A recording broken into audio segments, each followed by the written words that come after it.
Vítajte pri podcaste Cestovanie za málo peňazí, kde vám prinášame praktické tipy a overené stratégie, ako spoznávať svet aj s nízkym rozpočtom. Moje meno je Anna Gendl a som tu dneska s Mírom Balajom. V tejto epizóde sa pozrieme na to, aké stratégie využívajú skúsení cestovatelia, aby mohli s nízkym rozpočtom precestovať čo najviac. Prezradíme vám konkrétne tipy, ako ušetriť na letenkách, ubytovaniu a každodenných výdavkoch počas ciest. Tak som rád, že ti môžem povedať moje skúsenosti môjho života cestovateľského za posledných 30 rokov. Moja prvá otázka je, že kedy si začal cestovať?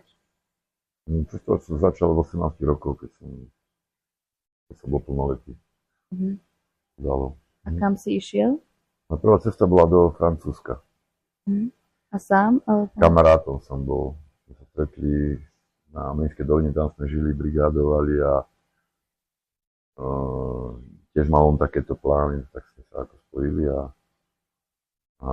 šli sme vlastne pôvodom do Španielska, no ale nejako sa nám v Francúzsku, tam už bolo teplo, to boli myslím niekedy na jeseň išli, tam už boli palmy a už nám to tam páčilo a tak sme tam potom nejako zostali nejaký čas.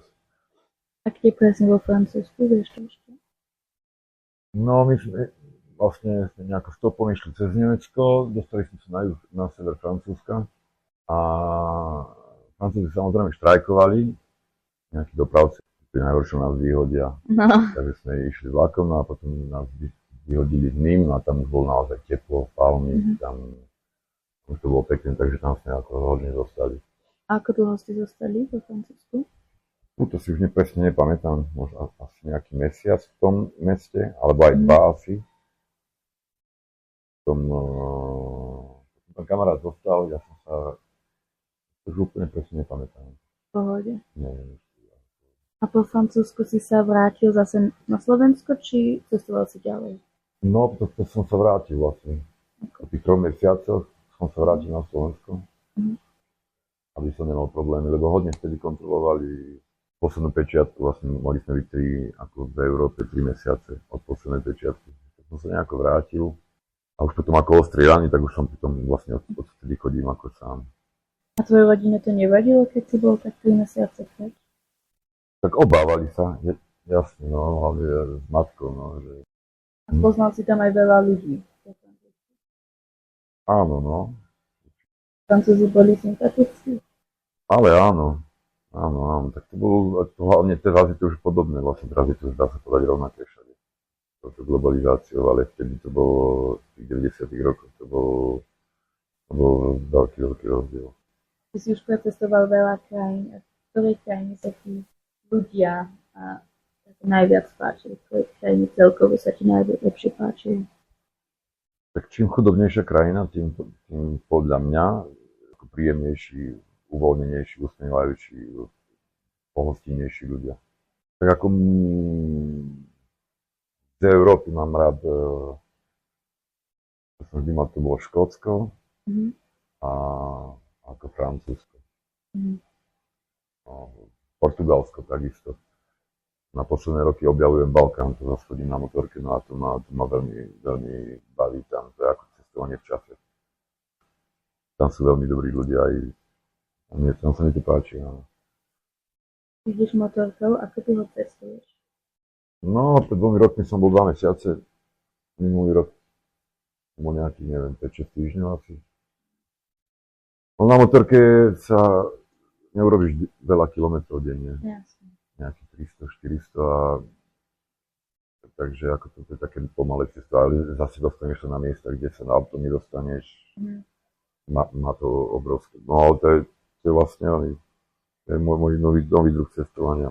A fakt si to užívam na motorke. Moja ďalšia otázka je, ako dlho dopredu plánuješ cestovanie? Alebo tú cestu? Spontánne sú to rozhodnutia. Podľa okolností spontánnej. Niekedy ma to ťahá za slnkom, alebo je to spontánne. No. Kedy radšej cestuješ, v lete alebo v zime? Tak v zime sa nejako snažím za tým slnkom ťahať. Ja vlastne cestujem, ja sa vlastne túlam stále. Že vlastne si aj sa túlam, tak si nájdem aj prácu. Ja som bol v pohybe napríklad aj 2 roky, akože v kuse, že som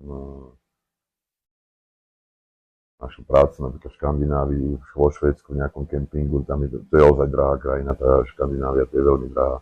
Takže na stope som stretol holku, tam ma zobrala k jej otcovi, oni mali kemping, tam som mesiac pracoval, potom som 2 mesiace za tie peniaze sa flákal a vždy takto nejak, ale vlastne takto si to udržiavam, akože ako taká výpomoc, že Aké bolo tvoje najväčšie dobrodružstvo s nízkym rozpočtom?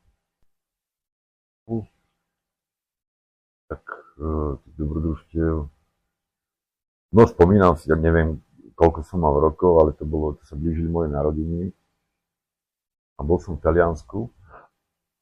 Vôbec to ani nejako nebolo v pláne, niekde som sa dostal, išla loď na Elbu.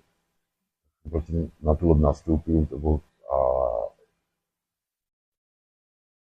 také zrúcanie takého hradu, tam som na to vystúpil. Prespal a ráno som sa zobudil, narodeniny ráno, no a otvoril som si šampanské a tak to bolo krásne, lebo nebolo to plánované, bolo to naozaj ako, tak to je jeden z takých, ale tých momentov mám veľa. Ale toto je také, to nemám hodne v pamäti, lebo ako väčšinou, keď sú neplánované veci, tak ono to tak sa všetko tak urobí. No to bol krásny moment. A to si cestoval sám? Sám, áno. A ty radšej cestuješ sám alebo v skupine? Najradšej cestujem sám.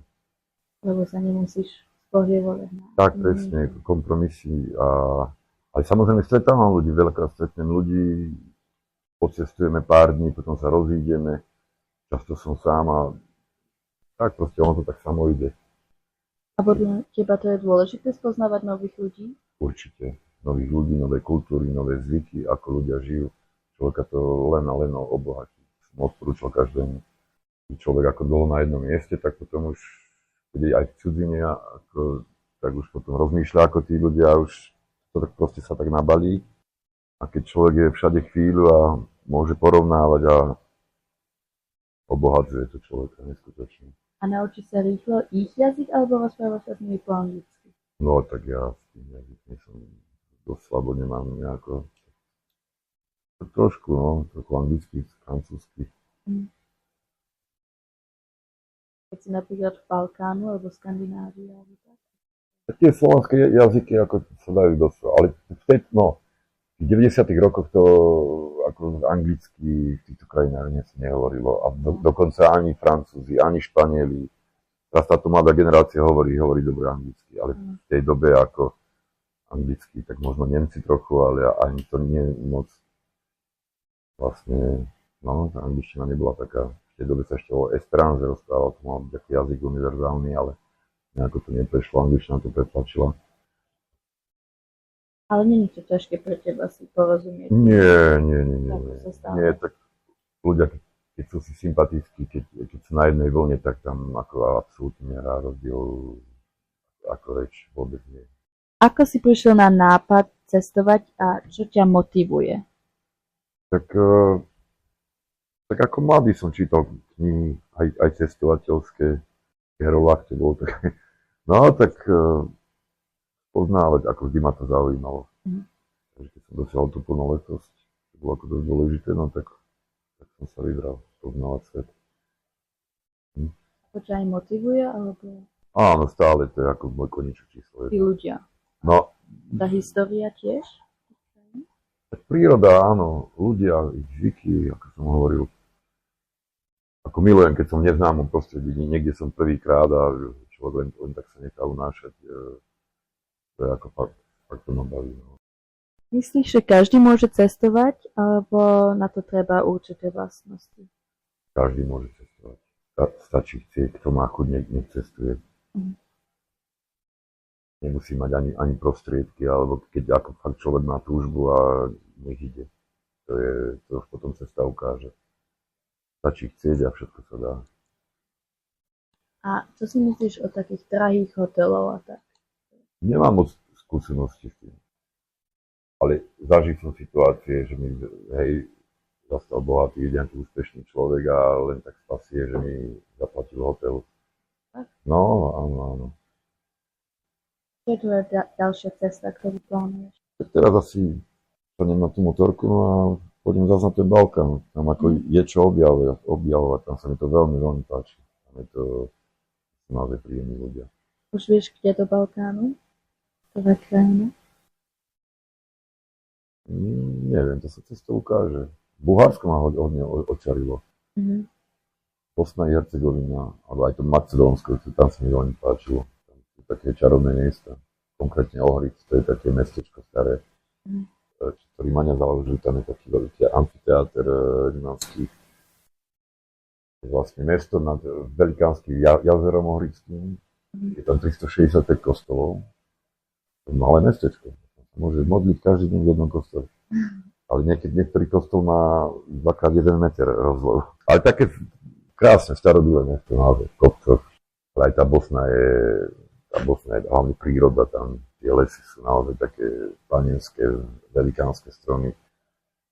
Žiadny zásah človeka, sú také miesta, no. A ako dlho si zostal v Bulharsku? Posledný krát priamo v Bulharsku asi 2 týždne. Prišlo nejaké daždivé obdobie a pomaly prchalo. Vlastne chcel som aj zostať dlhšie. Cez Rumunsko som len vlastne, no podľa počasia, lebo vlastne to pobrežie bolo... A poznáš nejaké siete, ktoré ti hneď ukážu, keď sú napríklad kempingy alebo také niečo? Nejakú takú... No väčšinou sa ako intuíciou riadím. Proste mám už ako... No tým, že už dlho sa túlam, tak mám taký cíťak na príjemné miesta, že vždy si to miesto naozaj väčšinou hľada. Občas si pomôžem, že pozerám na mape. Teraz už na telefóne, kedy si mapy batov, snažím sa niekde pri rieke alebo pri nejakom jazere zakempovať. Ale po 2 rokmi, keď som bol taký príjemný pári polský, preto na motorkách a spolu zakempovali, no a oni nejakú aplikáciu ukázali, som bol prekvapený, to je ako vlastne ľudia si nájdu nejaké miesto, zdieľajú to s ostatnými. To je ako taký pomocný, tak občas. A ako sa volá tá aplikácia, nevieš? Camp Group, OK. A tu si otvoríš a zadáš buď krajinu, alebo ti ukáže, kde si ty? Hej, ono je to vlastne prepojené s polohou. Musím trošku načítať. A je to príjemná pomocka, ozaj. Je to podľa kategórií, že napríklad camp, parkovisko, alebo camp na divoko a myslím, že to je nejaká polská asi aplikácia. Proste niekto, keď nájde nejaké príjemné miesto, tak si to tam odfotí, označí, popíše po prípade, ako sa tam človek dostane. Potom ľudia to tam nejako zdieľajú. Ako to je ako hodne dobrá pomocka. Použil si už ju? Áno. Sice veľmi dávno nie, ale áno, použil som. A dal si tam už tiež aj veci? Nie, to zase nie. No čo zase máš pravdu, nie je moc veľmi fér z mojej strany, ale... A ty už ju máš 2 roky? Áno. A povedal by si, že viacerí ju začali používať, alebo isto ako na začiatku? No, ako teraz na to tak pozerám, tak miest je viac a viac.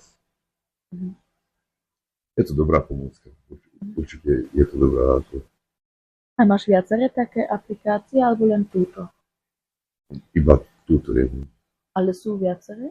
Určite sú. Viem, že sú, ale nejako som to nejako... Ja som najradšej naozaj tak, že riadím, že nikdy nejdem z plánu, že dneska prídem tam, že proste človek ide a teraz niečo zaujme, nejaké jazero, alebo nejaký feeling príjemný a človek, takže ja najradšej sa tak riadím. Ale ako niekedy, čo večer, alebo proste človek dlho nevie nájsť nejaké miesto, tak ak náhodou v okolí niečo je, tak ako prečo nie. A povedal by si, že sa to veľmi zmenilo, čo si, keď si mal 18, keď si začal cestovať a teraz cestuješ, že sa to veľmi zmenilo všetko?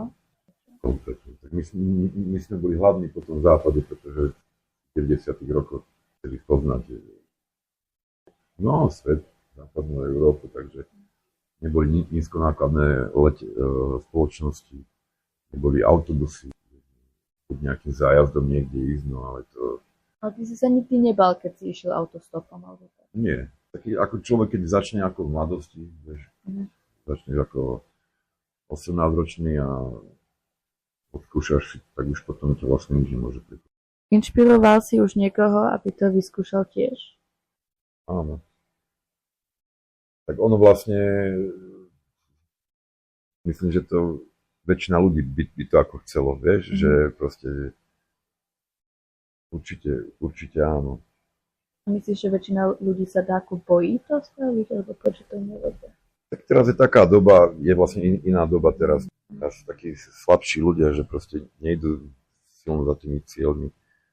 Majú prácu, väčšina z nich má kadejaké pôžičky a kredity a... Ale vieš, v podstate ja, čo poznám ľudí okolo seba, ako takí, čo sú mi ako blízki ľudia, tak to sú vlastne tiež tak trochu všetci tak, že sa radi túlajú, radi cestujú, spoznávajú. Že ja možno aj trošku žijem v takej bubline svojej, takže neviem zase posúdiť tú väčšinu tých bežných ľudí, ako... A chcel som sa spýtať, stalo sa ti to už raz, že si nemal že už vôbec peniaze? No áno, samozrejme. Veľakrát. A čo si spravil? Tak ono, ako vždy niečo príde. V mojej skúsenosti, vždy, keď sa človek tak dostane do kľudu, že to tak nechá vlastne tak hlavne tie myšlienky, keď si dá preč, no tak ono sa vždy niečo stane a to vlastne tak človeka posilní a až keď človek je riadne roztúlaný, tak už tak pláva a všetko. Aj tak, aj proste hlavne rešpektovať zvyky, krajinu, že vlastne človek s čistým úmyslom, ktorý napríklad nekradne, neklame, alebo a tieto špatné vlastnosti, tak vlastne s otvoreným srdcom, keď niekde ideš, tak ja si myslím, že sa nič také zle nemôže stať. Lebo o tom to je, no. A máš nejaké tipy, ako sa dá lacno ubytovať? Tak v Británii, čo viem, v Škótsku je to hodne rozbehnuté. Aj v Škandinávii sú nejaké hostely napríklad. Veľakrát sa stane, že tam prídeš, pýtaš sa, vysvetlíš, že nejako nemáš moc peniaze, alebo že nemáš peniaze, takže dá sa to aj odpracovať napríklad, že poriadiš kuchyňu, alebo vymaluješ nejakú izbu a vlastne, že vždy sa to dá dohodnúť, netreba sa hanbiť opýtať. Takže toto je taká dobrá forma. Spomínal si, keď už ten Island sme spomínali, tak tam spomínal, že bol úplne bez peňazí a hodne aj vyčerpaný a bol tam nejaký takýto hostel. Som sa ženského pýtal, teda, že by som si rád odpracoval a že by som potreboval naozaj oddychnúť na nejaké 2-3 noci. No a ženská ma poslala preč, ako teda nejde. No a ja som si potom za Petine ako našiel za pár dní tú loď, na ktorej som žil aj pracoval, rybársku. No a potom už vlastne to bolo nejako pred Vianocami, tak som už išiel do toho istého hostelu, tá istá ženská tam sedela na recepcii a už tak frajersky, ako tak mám peniaze, ako strávim tu nejaké dni. No a ona odo mňa peniaze nechcela, že to mám ako darček k Vianocám a vlastne to bolo také vtipné, no, čiže vlastne bol som bez peniazy, vtedy by mi pomohla a potom som už mal peniaze a ona mi to potom dala zadarmo, takže som neplatil nič. Bolo, no, mala možno nejaké, a neviem. Zvedomie, alebo možno, niečo. Asi hej, ale ako milá pani, rád na to spomínam. No. Vítajte pri podcaste Cestovanie za málo peňazí, kde vám prinášam praktické tipy a overené stratégie, ako spoznávať svet aj s nízkym rozpočtom. Moje meno je Anna Gindl a som tu dneska s Mírom Balajom. Dneska sa pozrieme na kritický a udržateľný pohľad. Ako by si povedal, že sa dá najlepšie ušetriť na jedle? Na jedle človek nejako moc neušetrí.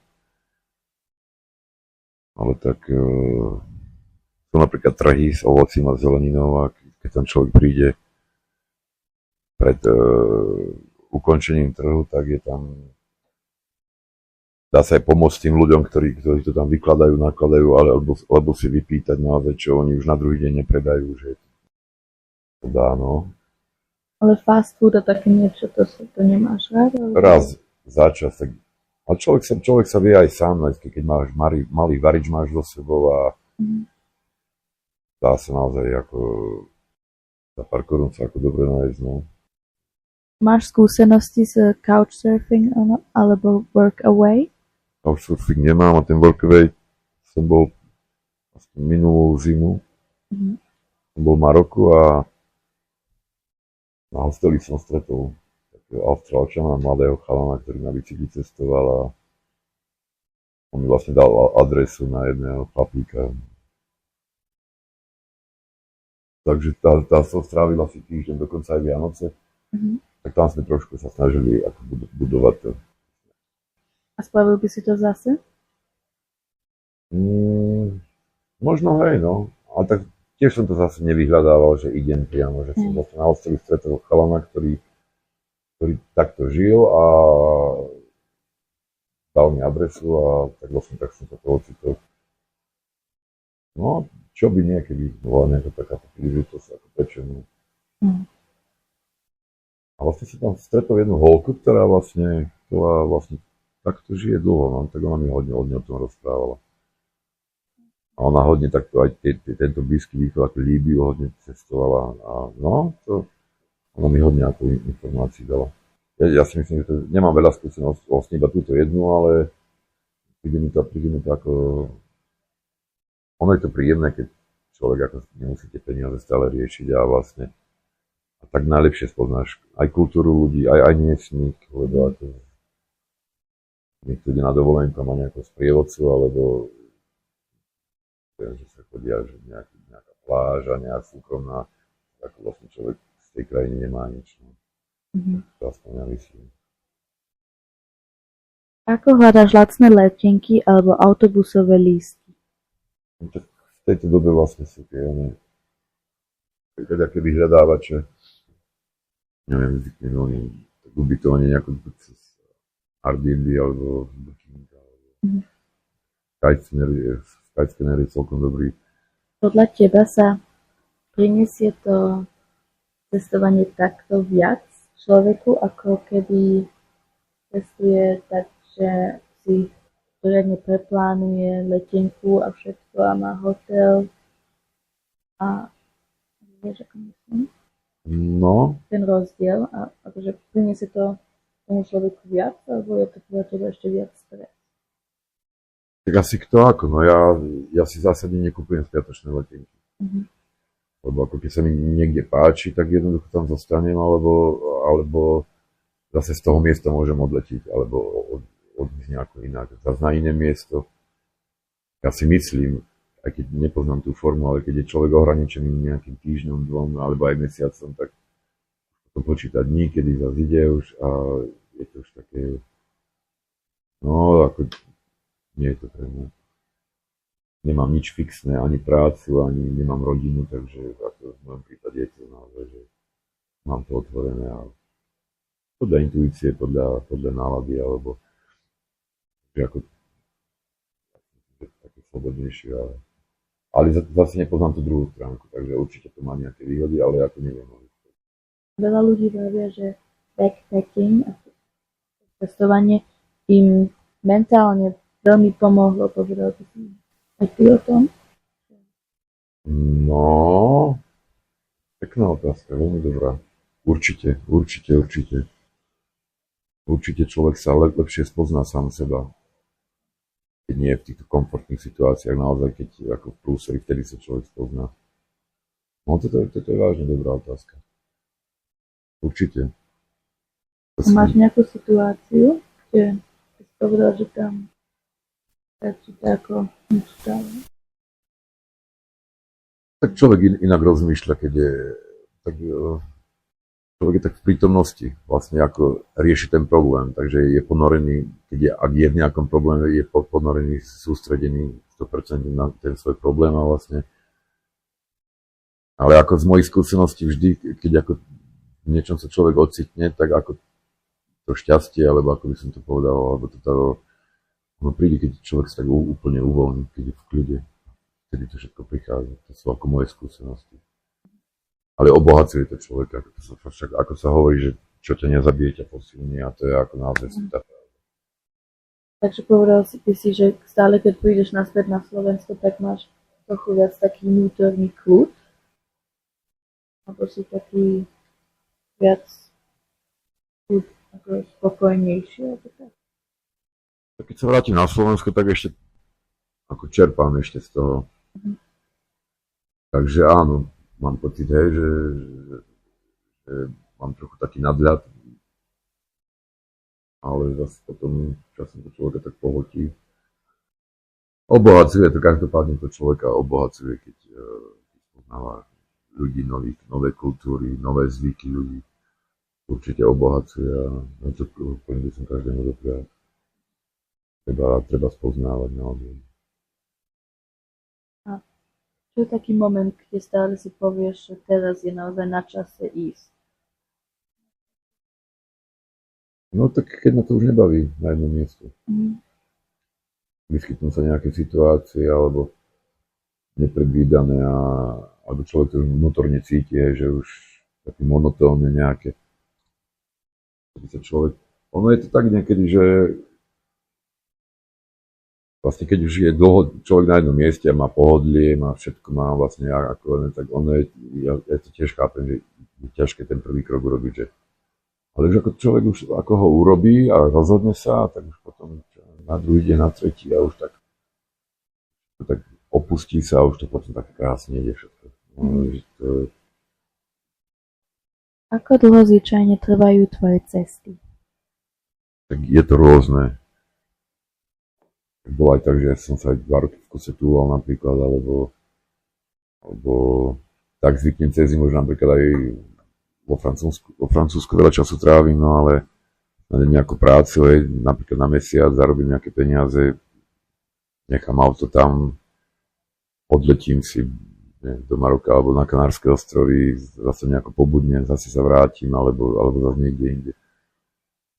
Takže niekedy mám také plány, že idem tam napríklad viem, že tam budem asi zhruba nejaký mesiac, alebo možno 2. Ale tvojej rodine a priateľom to už vôbec nevadí, proste odídeš. Ja mám priateľov, mám všade. Jasne. Takže ja sa necítim doma už ani na Slovensku, ani vlastne v cudzine, ako, že som tak všade trošku. Mám veľa tých ľudí všade.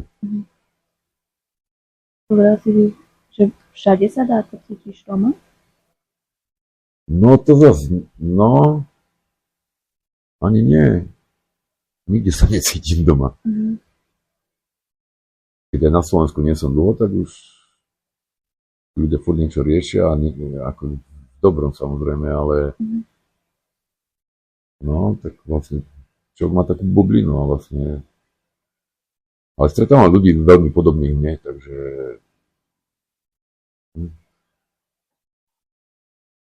hovorí sa všade dobre, doma najlepšie, hovorí sa všade dobre, tak čo doma.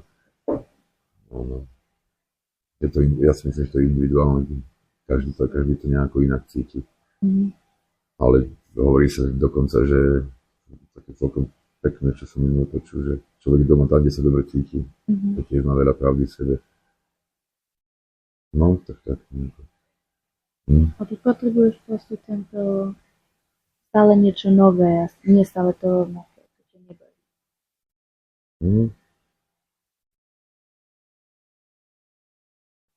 Máš overené tipy, ako cestovať lacno aj po drahších krajinách? Drahé krajiny v Európe je vlastne Škandinávia. Vždy bola taká drahá. To už ako som spomínal, že vlastne tam si môžeš nájsť prácu. Krátkodobu na týždeň, na 2 a vlastne tak to ide. Škandinávia je hodne drahá, no. A máš nejakú krajinu, kde to máš ako cieľ, že tam už veľmi dlho chceš ísť? No tak rád by som sa vrátil na ten Island. A rád by som cestoval, rád by som navštívil prešiel Turecko a tam potom Arménsko a Azerbajčan, tie krajiny. Mne sa veľmi páči v krajinách, kde, ako to poviem, kde ešte ten západný svet tak moc nezasahuje, kde vlastne ešte žijú podľa svojich zvykov a nie sú tak pokazení týmto materializmom, to ako obdivujem, to ma obohacuje, tam sa cítim príjemne, keď tí ľudia sú naozaj, majú svoje hodnoty a to mám rád.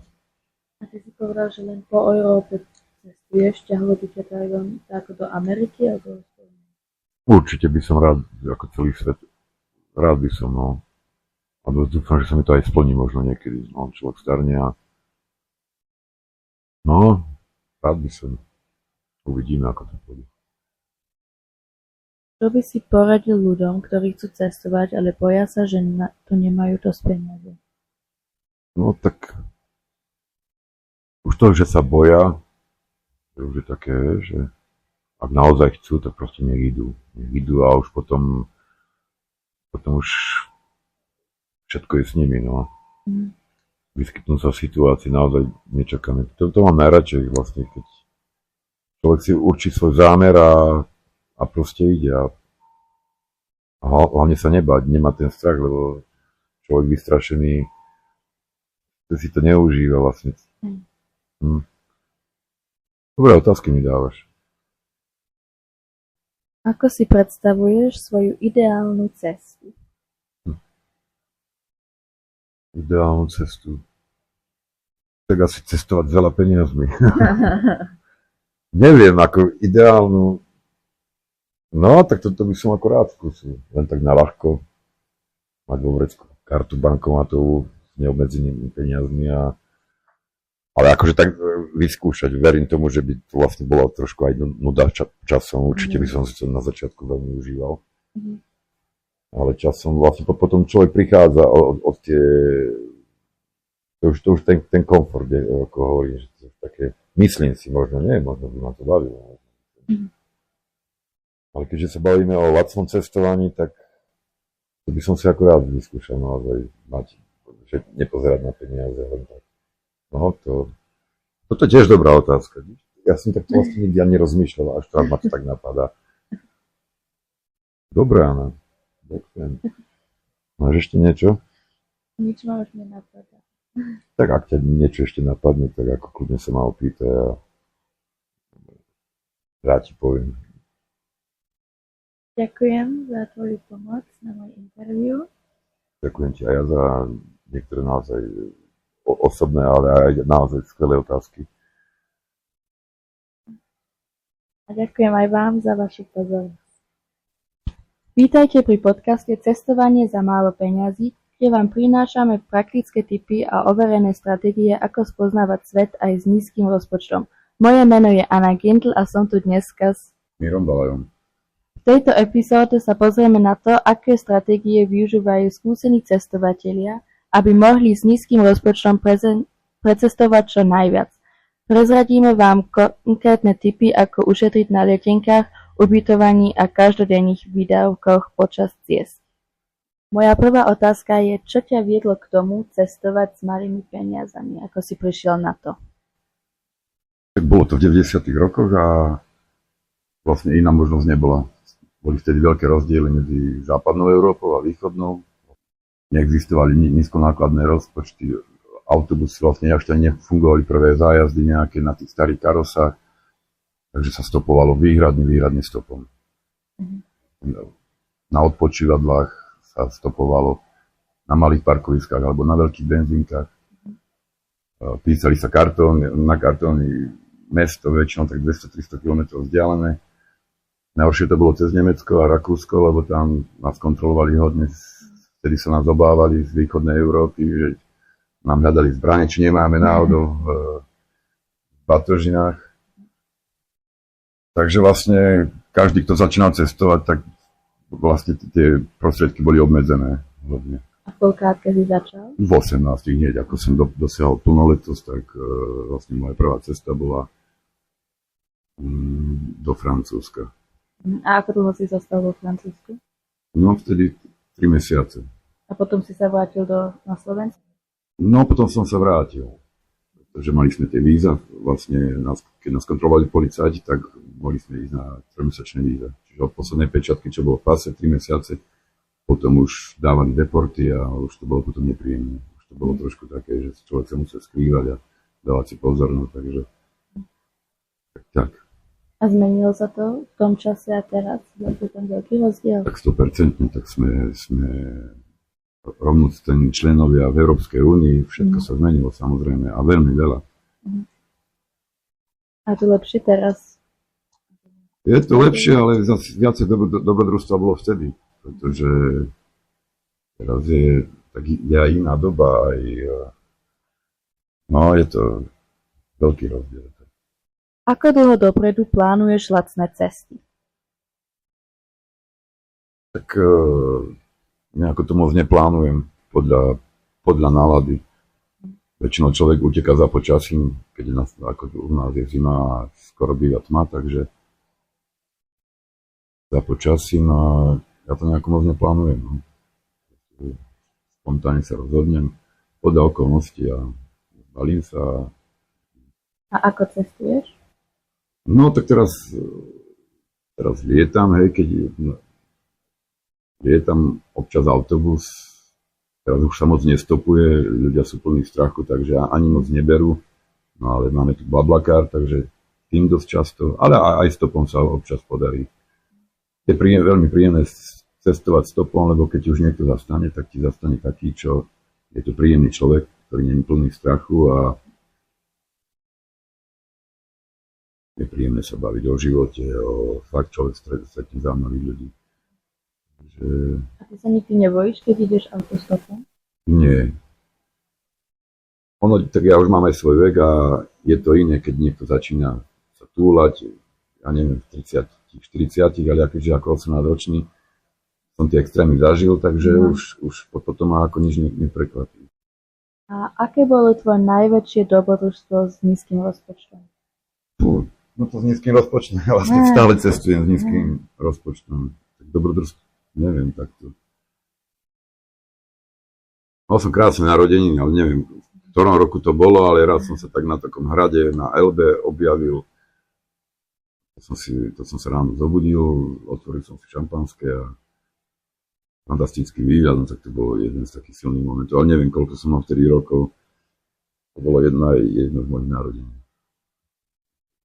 To bolo príjemné, no ale ako to teraz ako neviem si spomenúť, aj to bolo najlepšie, alebo hej, to bol pekný okamih, no a teraz. Čo ťa motivuje cestovať, aj keď máš obmedzený rozpočet? Tak rád cestujem, ako rád poznávam ľudí, nové kultúry. Keď ako pochopím krajinu, tak cestujem ďalej. Myslím si, že to človeka tak veľmi obohacuje, keď sa stále túla. Nie na jedno miesto, lebo potom máš aj pohľad na svet, aj na všetko vlastne máš ako to okolie, takže poznanie dá sa povedať, hej. Myslíš, že každý môže cestovať s malým rozpočtom, alebo na to treba určité vlastnosti? Tak každý môže cestovať, keď má silu vôly, keď ozaj chce ísť, tak ja si myslím, že to je ako jedno, či má peniaze, ale nemá. Potom samozrejme záleží od človeku. Väčšina ľudí, hlavne teraz mladých, čo si všímam, tak nevedia vystúpiť zo svojej komfortnej zóny a ono je to potom ťažké s nimi. Takže ja si myslím, keď človek chce, tak proste ide, sa zoberie a ide. A vlastne čím je to ťažšie, alebo to sú tie zážitky také ako príjemnejšie, že človek stretáva takých ľudí, ako by ani nenaplánoval. No. Ako dôležité je pre teba počas cestovania spoznávať nových ľudí? Tak pre mňa je to najdôležitejšie. Ako som spomínal na tých stopoch kedysi, ale aj teraz, ako spoznáš naozaj nových ľudí a väčšinou sú to naozaj príjemní ľudia, ktorí ti zastanú, ktorí nie sú plní strachu. Sú krajiny, hlavne tieto južanské krajiny, kde je veľa slnka, tak ľudia sú takí zhovorčiví, že ako je bežné, ako na Slovensku, cudzí človek cudzieho moc neosloví. Človek sa môže veľa dozvedieť o histórii, ozaj o pravdivej histórii, alebo ako by som to povedal. Ľudia radi rozprávajú o svojej krajine. Je to také obojstranné. Je príjemné sa baviť s ľuďmi, určite. A aký charakter ľudí z akej krajiny sa ti páči najviac? Ako sú ti najsympatickejší? Čo sa týka Európy, je to... síce už som dlho v Škótsku nebol, ale mám rád veľmi Škótsko a Francúzsko. Ktoré krajiny ti nie sú tak sympatickí? No, tak to je veľmi škandinávské krajiny. Vítam vás pri počúvaní podcastu Cestovanie s malým rozpočtom. Miesta pre všetkých, ktorí chcú spoznať svet bez toho, aby minuli všetky svoje úspory. Som tu dneska s Miškom Richterom. V tomto podcaste sa rozprávame o tom, ako cestovať lacno a naplno, o lacných ubytovaniach, cenovo dostupnému jedle a o najlepších destináciách pre cestovateľov s obmedzeným rozpočtom. Takže kto si a ako si sa dostal k cestovaniu s malým rozpočtom? Ja som Michal Richter a dostal som sa k cestovaniu s malým rozpočtom tak, že vlastne moji rodičia vždycky veľmi rád cestovali. Keď som bol malý, tak som vždycky cestoval s nimi a cestovanie ma veľmi ovplyvnilo a preto som si potom myslel, že ja musím tiež cestovať a tak som sa vlastne k tomu dostal na začiatok a minulý rok som potom prvýkrát sám bol na jednej ceste s kamarátom. Boli sme na jednom interrail cez Európu a to sme vlastne plánovali, aby sme nemali toľko výdavok, sme plánovali cestu s malým rozpočtom, aby sme s našimi finančnými prostriedkami, aby sme dokázali tú cestu spraviť. Presne, tak som sa k tomu dostal. To je veľmi zaujímavé. Môžeš nám ešte niečo o tom trochu porozprávať? Takže vlastne prišlo to tak, ja som už bol aj s mojimi rodičmi na jednom interraili a minulý rok som si myslel, že to chcem tiež, tak som to začal plánovať a vlastne môj kamarát sa potom pridal, lebo som mu o tom porozprával a tak sme potom úplne špontánne išli cestovať. Rovno po škole sme sa na to dali a proste sme si kúpili ten lístok a proste sme nastúpili na vlak a išli sme niekam. Trochu to bolo naplánované, že približne kam, ale niekedy sme hotely kupovali aj na ceste ešte, takže bolo to veľmi špontánne a to je vlastne to, čo sa mi tak na tom páčilo. A ako dlho predtým ste to plánovali? No približne 3 mesiace alebo tak, alebo 4, takže nie tak dlho, ale to je to dobré, že na jednom interrail sa nemusí toľko plánovať dopredu, lebo vlastne keďže ten tiket je všade v Európe použiteľný, tak sa môže proste ísť kam sa chce a nemusí sa kúpiť presne ten tiket od jedného miesta na druhé, ale môže sa proste ísť kam sa chce a to je vlastne to, čo sa mi tak páči. A čo ti cestovanie dalo, akože osobné, mentálne? Áno, takže cestovanie mi dalo veľmi veľa vecí. Poprvé, taká špontánnosť a také byť pripravené na všetky situácie. Je to, musí sa to naučiť, ale cestovanie je na to úplne super, lebo sa naučiť proste z jednej situácii, kde možno nie je všetko dobré, spraviť niečo kontrolované a niečo, čo sa dá užiť, je veľmi zaujímavé a veľmi uspokojujúce, keď sa to potom dokáže. Takže mal som už situácie, kde mi s kamarátom došli peniaze alebo tak a potom sme museli nejak plánovať, aby sme to nejak dokázali, akože dostať sa domov alebo nejak dostať sa do nejakého hotelu, zavolať rodičom možno takéto veci. Je to veľmi pre mňa to veľmi pomohlo sa tieto veci naučiť cestovaním. Ktoré miesto by si odporúčil niekomu, kto chce začať s low budget cestovaním? Ja by som odporúčal Európu ako celkovú. Je tu toľko možností na cestovanie, ako som práve predtým povedal, Interrail. Dá sa dokonca, keď sa má 17 až 18 rokov, tak sa dá vyhrať jeden Interrail ticket od Európskej únie. To je veľmi dobré, takže pre všetkých, ktorí ešte sú takto mladí, tak tí sa tam môžu prihlásiť. Volá sa to Discover EU, ale možnosti cestovania v Európe sú fakt dokonalé. Cestovanie je veľmi komfortné, takže nie je to až tak náročné a dá sa to úplne super naplánovať. Áno. A jedna vec, čo je ešte veľmi dobré v Európe, je, že napríklad jedlo je tu veľmi čisté.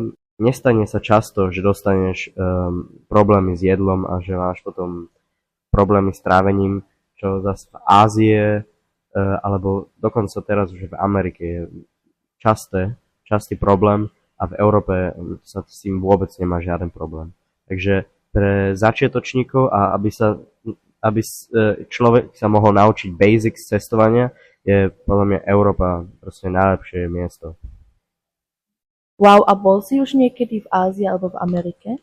Jo, bol som už napríklad v Japonsku. Japonsko je jedna z krajín v Ázii, ktorá nemá tento problém, čo som práve predtým povedal, so zlým jedlom a s chorobami v jedle. Takže to bola veľká výhoda pre mňa. Jedna vec, čo ma veľmi ale prekvapila v Japonsku, je, že cestovanie bolo celkom lacné. Takže som mohol celkom dobre cestovať. Hotely a jedlo boli veľmi lacné. To jediné drahé na ceste do Japonska je let. Vlastne keď sa chce, tak sa v Japonsku dá veľmi lacno cestovať. Problém je, že v Japonsku sú veľa vecí, čo sa nikde inde nedajú dostať, takže to, na čo najviac peniaze idú v Japonsku, sú vlastne nejaké darčeky pre ostatných alebo také veci, čo sa ale dajú vynehať, takže cestovanie v Japonsku je celkom lacné, keď sa vie ako. Máš nejaké tipy pre začiatočníkov, kde sa majú pozerať na aké websajty a také niečo? Áno, takže pre mňa určite jedna vec je booking.com, aj keď to je teraz vlastne tá najznámšia websajta, ale majú veľký výber, takže keď sa dlho hľadá a dobre hľadá, tak sa aj tam nájde nejaké lacné hotely a tak ďalej. Druhá vec je, určite si môžeš pomôcť zo KI, môžeš si nehať vypísať plán, kam chceš cestovať, čo by bolo múdre, ako cestovať, presne rúty. Aj keď ja by som povedal, že je to asi zaujímavšie to sám naplánovať všetko, ale keď si začiatočník a je to ešte moc pre teba, tak je to určite dobré, že sa to dá aj pomocou KI urobiť. Cestuješ radšej s ruksakom alebo s kufrom? To veľmi záleží na tom, že kam sa ide a ako sa ide. Napríklad, keď sa niekam letí, je podľa mňa vždycky lepšie mať kufor. Lebo kufor je práve na také lety, na to, keď sa aj napríklad prestupuje na letisku, tam je oveľa príjemnejšie mať jeden kufor a možno malý ruksak pri sebe, ako taký veľký backpacking ruksak, kde sa má všetko vnútri. To je náročné na jednu dobu. Ale napríklad, keď som bol s mojim kamarátom na Interrail a plánujem aj zase pre ďalší Interrail, tam je podľa mňa ruksak oveľa lepší. Je to oveľa príjemnejšie ten ruksak napríklad vo vlaku, proste vybrať z neho veci. V jednom kufri sa musíš vždy hľadať dlho, kým sa niečo nájde a podľa mňa v ruksaku oveľa ľahšie zorganizuješ veci, kam ich dáš. Máš oveľa viac takých malých tašiek, kde môžeš veci dať donútra. Je to podľa mňa oveľa príjemnejšie cestovať napríklad vo vlaku s ruksakom. Ale v jednom lietadle, keď sa niekam letí, by som vždy preferoval kufor. Takže. A máš už novú destináciu, na ktorú už plánuješ? Áno, ja som Jak som predtým povedal, to s tým Discover EU, ja som to dokázal s mojimi kamarátmi vyhrať. Tam je musí sa odpovedať takú otázku a potom je šanca, že proste zo všetkých ľudí, čo sa tam prihlásia, neviem, možno viac jak 1000 ľudia to dostanú, ten tiket, a ja som to vlastne s mojimi kamarátmi vyhral, takže to je vlastne to prvé, čo teraz plánujem, to bude na budúci rok v auguste a už sa na to veľmi teším. Plánujeme ísť niekam do Skandinávii, ale ja to mám veľmi rád, plánovať trochu menej u Interrails, lebo proste mám rád tú spontánnosť, takže sme si povedali iba približne kam pôjdeme a kedy a to potom, to ostatné proste sa spraví potom, keď to bude treba. Ešte je veľa času a to je vlastne to, čo mi robí toľko radosť na interrailovaní, že sa proste dá spontánne niečo vyriešiť, čo sa potrebuje. Presne tak. Už radšej sám alebo s kamarátami? Ja určite cestujem radšej s kamarátmi. Úplne chápem ľudí, ktorí cestujú rád sám, keď si chcú trochu odpočinúť a mať trochu sám pre sám seba, sám proste spoznať svet, ale pre mňa je vždycky zaujímavšie cestovať s kamarátmi. Je to aj určite pre začiatočníkov, ktorí začínajú práve s cestovaním, ktorí práve do toho teraz idú. Určite by som odporúčal cestovať s kamarátmi, lebo je to oveľa ľahšie, je to príjemnejšie cestovať spolu a keď sa je sám, tak sa v momente, čo sa niečo stane, napríklad ochorieš počas cesty, keď si s kamarátom, tak ten ti môže pomôcť, môže ísť kúpiť možno liek, môže sa ísť informovať, že čo a ako. A keď si sám chorý niekde na ceste, tak to je jedna vec, čo proste je veľmi ťažká prekonať.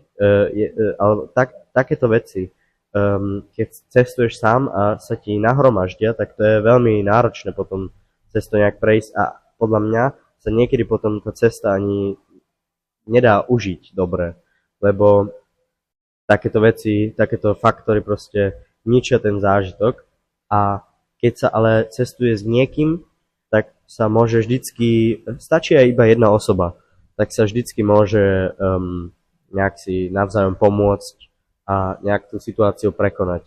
Je to určite ľahšie, ako ju prekonať sám. A podľa mňa nemusí to byť niekto, kto ho úplne poznáš. Podľa mňa je dôležité cestovať s niekým, nemusí to byť tvoj najlepší kamarát. Ale pre mňa, ja rád cestujem s mojim najlepším kamarátom, lebo už sme boli často a nám to super vyhovuje, takže ja rád cestujem s kamarátmi. Stalo sa ti už, že si musel improvizovať, lebo si nemal peniaze? Áno, stalo sa mi také niečo. Napríklad, keď som s kamarátom bol v Nizozemsku, tak sa mi moja karta rozhodla, že už nebude fungovať, lebo som na nej mal nastavený limit od výdavok na 500 € a v tom týždni som už vydával nejaké veci, keďže som musel kúpiť jedlo a nejaké ubytovanie, čo sme nemali. A potom nám bohužiaľ došli peniaze, takže sme to potom museli nejak riešiť. Mali sme našťastie niečo v hotovosti, takže sa to dalo nejak vybaviť. Presne. A to je aj jeden tip, čo by som mohol dať novým začiatočníkom. To by bola jeden z mojich tipov pre ľudí, že vždycky mať niečo v hotovosti a aj kartu, aby sa malo viac možností zaplatiť. A karta preto, lebo podľa mňa mať všetko v hotovosti je trochu blbe niekedy. Proste je to náročné tieto všetky peniaze vždy niekde mať, takže podľa mňa najlepšie mať peniaze na karte a potom možno napríklad keď sa cestuje v Európe proste tak 50 alebo 100 € niekde odložených na takéto situácie, keď sa to potrebuje fakt. Takže vlastne si to odložiť, aby sa to potom niekedy dalo využiť, keď sa to nutné potrebuje. Takže mať obidve, aby sa mohlo adaptovať podľa situácií. Čo by si odkázal niekomu, kto sníva o cestovaní, ale si myslí, že na to nemá? Vyskúšať to. Proste to vyskúšať, niečo naplánovať, možno aj iba naplánovať, možno aj iba začať plánovať jednu cestu a potom potom urobiť, tú cestu potom fakt dokončiť, to je potom to ťažké. Ale najprv si iba pozrieť, že jeden nápad, urobiť jeden nápad pre jednu novú cestu a už začať plánovať, začať hľadať lacné ubytovania, začať sa informovať o cestách. To je ten začiatok, čo pomôže potom na konci to zdokonaliť cestu a presne tak. Ďakujem, Miško, za tvoj čas a za tvoje tipy. Ja ďakujem tiež, ďakujem, že som tu mohol byť a trochu porozprávať o mojich cestách.